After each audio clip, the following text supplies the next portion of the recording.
Welcome to But Frankly Pierce News. I'm Arthur Fairview, and here's what we're facing. In New London, Connecticut, students are protesting and occupying an administrative building on the campus of Connecticut College. Joining us is our correspondent, Ina Field, who has the pulse of what is happening. Welcome, Ina. Good to be here, Arthur. So, on the campus of Connecticut College, which, by the way, is the home of the Camels, not the Huskies, there's a major protest underway. The students of the college have peacefully taken over Fanning Hall. This is the fourth time in the college's history that students have chosen to occupy this building, which is the location of some classrooms, but most notably the administrative offices, including that of college president Catherine Bergeron. It seems Bergeron is facing the ire of students and faculty as they push for her to resign. Why do they want Catherine Bergeron to step down? Following the February 6th resignation of Dr. Rodman King, the Dean of Institutional Equity and Inclusion, students' email inboxes have been flooded with messages from President Bergeron, the Board of Trustees, and academic departments. In a separate letter sent by King to the chair and vice chair of the Board of Trustees, he shared how the behavior of President Bergeron created a toxic administrative culture of fear and intimidation. Resigning in protest of that culture and President Bergeron's bullying behaviors that created it, he wrote that the most honest and open collaborative discussions the cabinet and senior administrative groups have occurred when President Bergeron was not present. That's a stinging indictment. Another attack on diversity, equity, and inclusion. Okay, I'm beginning to see the picture here. Dean King felt he was taking personal and professional risks sharing this information, but did so because of the urgency of action for the Connecticut College community, asking the board for a full 360-degree review of President Bergeron. If I recall, that kind of review will provide feedback from subordinates, peers, colleagues, and supervisors, as well as self-evaluation. So this would give the board a real view of how Catherine Bergeron is perceived by the college. Exactly. In addition, some feel the timing of Dean King's resignation may also be related to a fundraising event that was scheduled at the Everglades Club in Palm Beach, Florida. It is a private social club with a history of racism and anti-Semitism. For students, the recent resignation of Dean King seems to be the straw that broke the proverbial camel's back. Pardon the pun?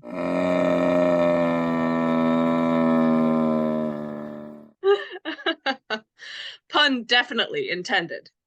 The group leading this peaceful protest is called Student Voices for Equity, or SVE.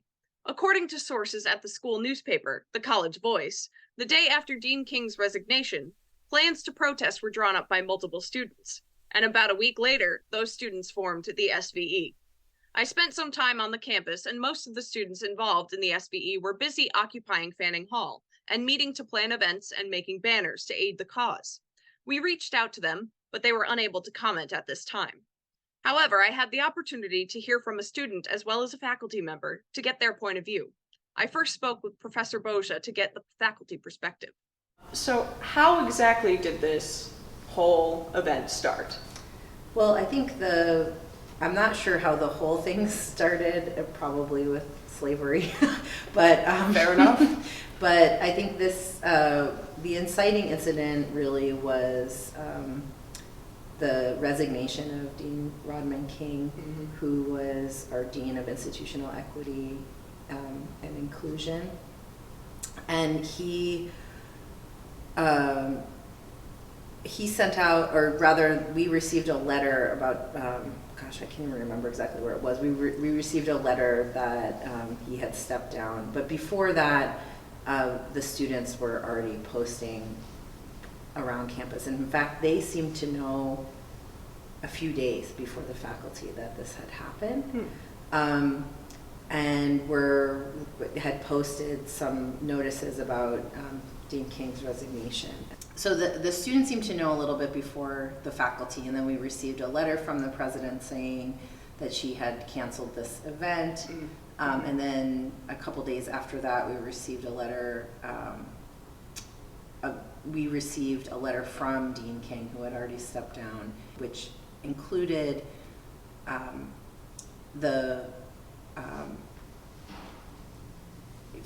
not feeling that his input as the Dean of Equity and Inclusion was being taken into account appropriately in the cancellation of this event at the country club, but then also talking about a culture of bullying and intimidation in the president's office, and that he didn't feel that he was able to do his job effectively or safely, I think, I don't want to put that word in his mouth, but it didn't seem that he was able to do his job effectively in that work environment. And he was the person that called for the 360-degree review of the president, which is actually happening now. Now, as a faculty member, how exactly has this whole process made you feel? Well, first of all, I have never been more impressed with a group of students. I mean, they've been so organized, communicative, and actually pretty respectful in their communication with the faculty, and they're more effective right now than years of work of the faculty, which is a little embarrassing, but I think it's true. I think it's thrown our whole community into a really kind of painful chaos, but it's important for us to feel that pain and that confusion, because it actually signals growth. How long do you think the students will keep this up, their occupation of fanning? So I've heard that they kind of commit to 5 days at a time, and so they're in their second stint of 5 days. My understanding, and it's hard to get information about this because obviously they're keeping their tactics, private, as they should. I think they have plans to return after spring break, and I've even heard rumors that may intensify after spring break if the demands are not met. So I don't think that spring break is going to be, maybe spring break itself will be a moment of reprieve, yeah. But I don't think coming back from spring break we're going to have any less intensity of this, unless the Board of Trustees and the President meets those demands. Of course, yeah. Of course. So it seems there is quite the disparity between President Bergeron's idea of equity and inclusion and that of the students and faculty. So it would seem. Then I happened upon Victor, who is a sophomore at the college. And what are your personal feelings about how all these events have taken place? Personally, I feel like the work was necessary, that it's necessary that we as students took action and had a voice and used our liberties that we have that maybe faculty or staff don't have, in order to highlight these issues and pursue change and sort of push for that. And I think that's why I think it was very necessary. And hopefully, I would have hoped that, in the future there'll be many more movements. However, I feel like this is going to have some effect on the college and how it's looked after in the future. Lastly, I asked Victor his perspective on the decision to hold a fundraising event at the Everglades Club. What are your feelings about the event that was supposed to be held at the Everglades Club in Florida? I was completely unaware of the event initially, but when I heard of it, I would have hoped and assumed that the people that would have organized the event would have looked into the history of the school and be aware of the population of this campus as well, as while it is a PWI, there is still many groups of people that would have been directly affected by this group decades ago. And I think that more research needs to be done, and I was sort of upset that I found out that regardless of still being aware of these things going on, certain decisions were still made to still have this event at the Everglades Club, and I feel like that's unprofessional. I can't help but feel that this is an interesting coincidence that the venue for this fundraiser was in Palm Beach, Florida, not too far from the failed former president's Mar-a-Lago Club. You mean top secret documents are us? Buy one, get one free with your PAC donation. Is it just me, or does it seem like an odd place to hold this kind of fundraiser? Yes, the Everglades Club is about 8 miles from Mar-a-Lago, and it has long been criticized for alleged discrimination and both an anti-Semitic and racist reputation. 2 notable allegations are having either turned away or possibly escorted Sammy Davis Jr., who was Black and Jewish, from the club, And in 1972, after Jewish cosmetics magnate Estee Lauder attended an event at the club, the member who hosted her was reportedly suspended. In its defense, the club has publicly claimed to have Jewish members and that it has not turned away any black members, because none have applied. None have applied? They actually said that? That's not too hard to believe with the culture of silence versus judgment, or silencing of BIPOC voices when it makes white people uncomfortable. Yes. Looking at the anti-Semitic history back in 2009, then club president William Penill was pressed for answers on this topic. First, he admitted that he couldn't say how many Jewish members there were because we don't ask them. Of course not. That would be illegal. For now. He was quoted saying, "I have friends that are Jewish. I think they are Jewish, but I have no way of knowing because I don't ask them." Who is Jimmy? Jimmy's one of my Jewish friends. Then you are prejudiced because you think of Jimmy as your Jewish friend and not your friend. Penill later acknowledged that members have felt the need to ask his permission to bring Jewish guests to the Everglades Club. Asking permission to bring a Jewish guest to a club. Yeah, that sounds totally normal, doesn't it? Sure it does. In DeSantis' world, what a putz. So Catherine Bergeron, the college president, was aware of the Everglades Club's reputation, yet still moved ahead with the event planning? Some seem to think so. And there seems to be no end to this in sight. It is a battle of wills between the students and the president of the college, and I, for one, do not envy her. I also want to note that it was students of the College Voice, the campus newspaper, that helped bring a lot of this information to light. Their reporting has been almost non-stop since the occupation began. You can find continuous updates at thecollegevoice.org. Thank you for your reporting, Ina. Please continue to keep us updated as the story evolves. Will do. Thanks. So this story seems connected to another situation in Florida. New College seems to be reeling from attacks by Governor DeSantis and his anti-woke policies. The other Florida man. Here we go. New College in Sarasota, Florida is a progressive, state-supported college with students who have an average 3.91 high school GPA and a 1225 SAT score. That's pretty good.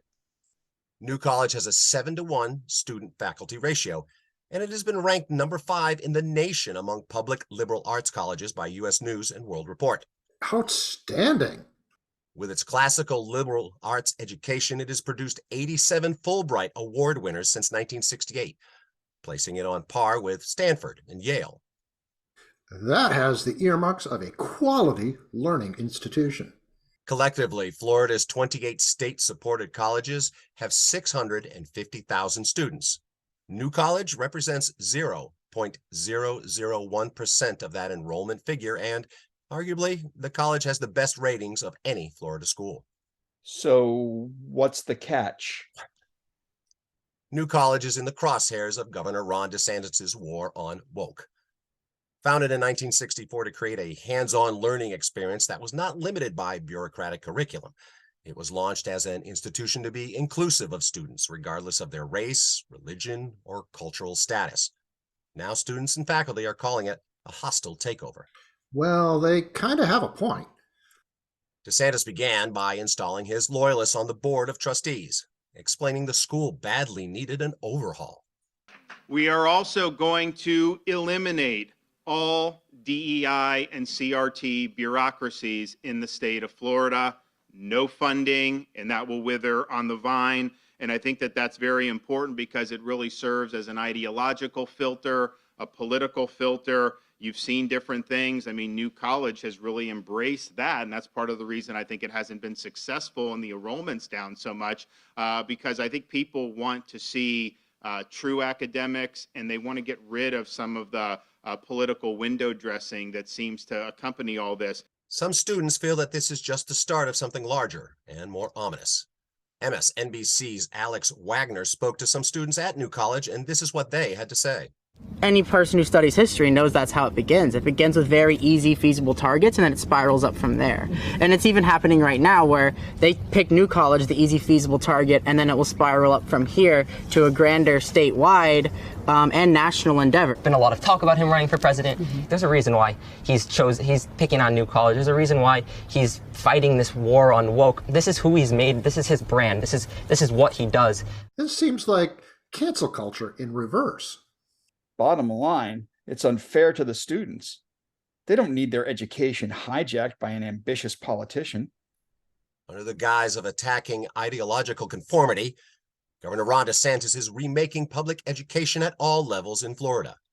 As we have previously reported, he's banned instruction about gender identity and sexual orientation, limited what schools can teach about racism, rejected math textbooks, and opposed the College Board's advanced placement courses in African American studies in high schools, and forced schools to remove books sparking outrage amongst parents. You have the right to restrict your child's ability to read that material. You can go in and certainly say that your child cannot read that. But what my problem is that you're restricting my child's ability to read that book and understand someone else's life experience. Regardless of what he might say, this potential 2024 presidential hopeful wants to eliminate diversity and equity and reduce professor tenure. The only ideological conformity DeSantis is seeking to enforce is his own self-styled political purity. First thing that we're going to propose is we want to make sure that everybody that goes through a Florida university has to take certain core course requirements that's really focused on giving them the foundation so that they can think for themselves. And the core curriculum must be grounded in actual history, the actual philosophy that has shaped Western civilization.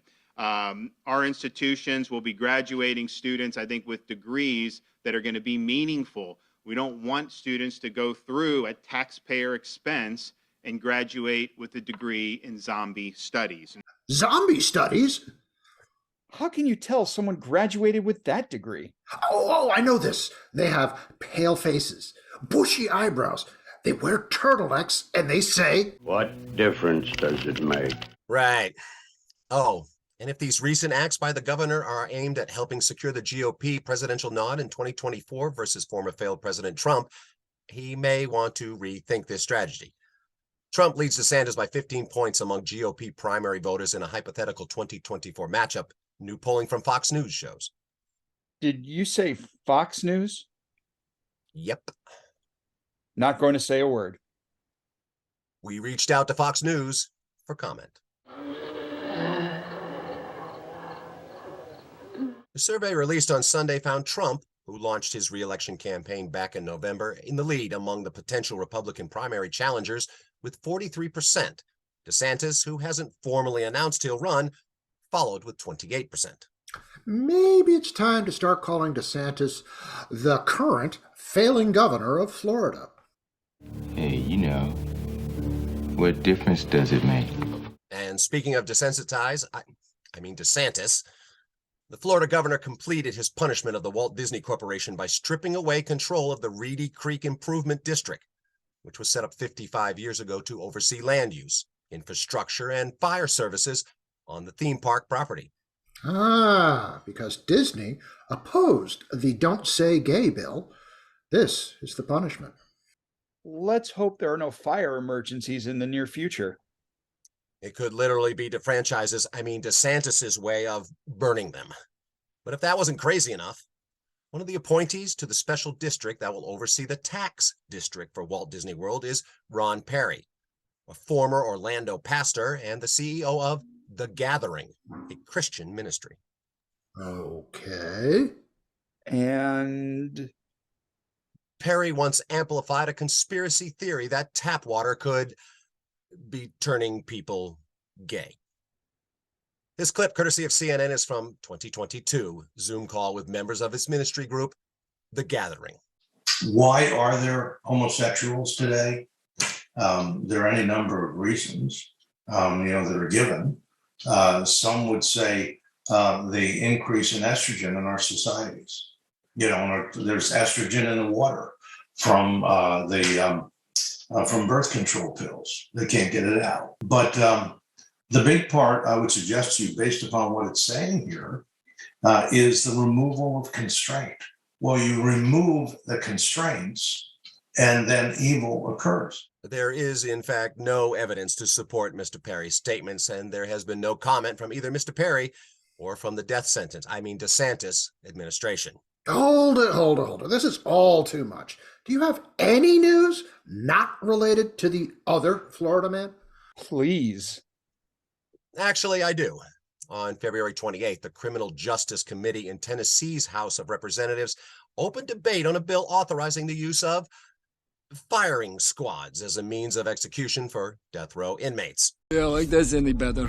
State Representative Paul Sherrill expressed support for the bill, but wanted to see if he could push the envelope a bit further. Could I put an amendment on that? It would include hanging by a tree also. Is he seriously suggesting lynchings? Well, I don't think he meant letting prisoners stand next to a tree and have a coffee break. Yes, it seems Representative Sherrill might need a History 101 refresher course. How did these dumbasses enslave us? And now it's time for The Deuce You Say. With all the recent advances in technology, we can now grab our reading materials without ever leaving our homes. Love me a good Kindle read.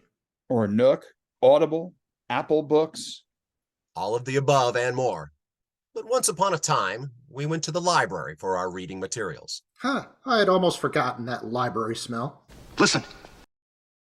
You smell something? Well, someone forgot more than that library smell. A Massachusetts library said a book was recently returned with a note apologizing for the tome being 56 years overdue.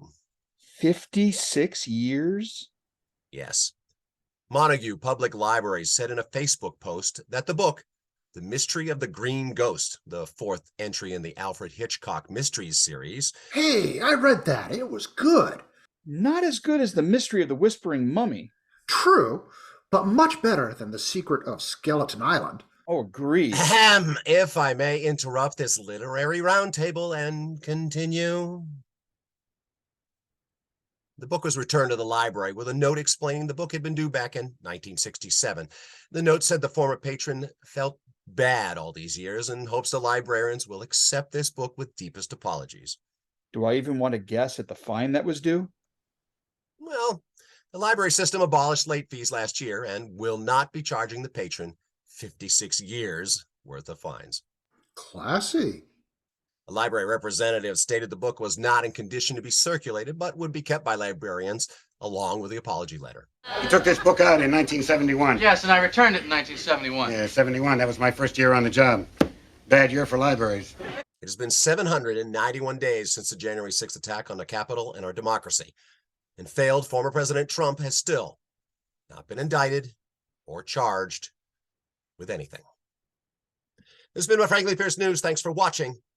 I'm Arthur Fairview. Everybody needs education. Open universities, education. Every race, every creed, education.